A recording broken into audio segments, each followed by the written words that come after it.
Donald Trump named and publicly pressured the Attorney General to prosecute have now been indicted. Former FBI Director James Comey, as you know, charged and had his first court appearance where he pleaded not guilty. And now New York Attorney General Letitia James, both of whom were mentioned in Let's Show the Social Media post.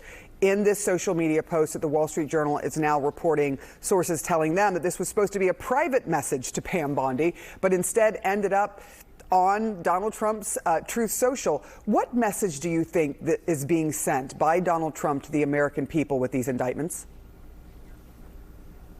Well, I think it's just clear that Donald Trump is going after his political opposition, that Donald Trump is trying to weaponize the Justice Department, which will put distrust in all of the actions of the Justice Department. I think Donald Trump truly wants to be like Vladimir Putin, in my estimation, where, Vladimir puts his people in jail or, controls the justice system, which is not a justice system in Russia, as we've seen with reference to what they've done in regards to people, Americans that they've prosecuted.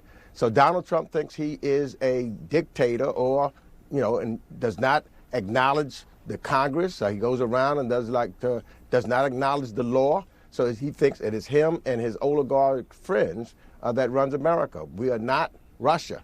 And I think that the American people can clearly see what he's doing, weaponizing the Justice Department. Let me ask you about what's happening with the shutdown. Political posturing at an all-time high. But the reality is hundreds of thousands of government workers will now go without paychecks, and members of the military will face the same in just a few days. The latest Republican deal offered by your fellow New York Congressman Mike Lawler basically allows the government to reopen and will extend health care subsidies for 1 year. What's stopping you from taking that deal? Look, it's not a real deal, number one. We know that the de facto Speaker of the House is President Trump. He tells Speaker Johnson what to do and what not to do. So we know that's not even acceptable by most of the House. The House is not even in session. They are away on vacation or doing whatever. And it's the stunt that I think that Mr. Lawler is putting forward. It's clearly a stunt, and it's been a stunt by Republicans. Look, there's only one thing that the Republicans have made permanent, and that's the tax cuts for their extremely rich individuals. But if you look at everything else, they just want to have a temporary move forward. If we don't open the government, if the Republicans do not open the government, now millions of people's premiums will go up.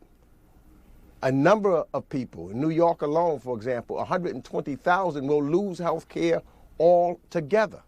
The Republicans, Johnson should call back everyone into Washington, D.C. The president should have further dialogue and conversation with all four leaders. Let's open the government. Let's make sure that people's health care is protected. And let's make sure that the government then is open. And the Republicans must negotiate with a bipartisan deal. We had, Sarah, from March to now, and they did nothing and did not talk to Democrats at all. And all of a sudden they're going to talk to us, and we got to trust that? No, let's open it up now. We can't wait to December 31st because by that time it is too late.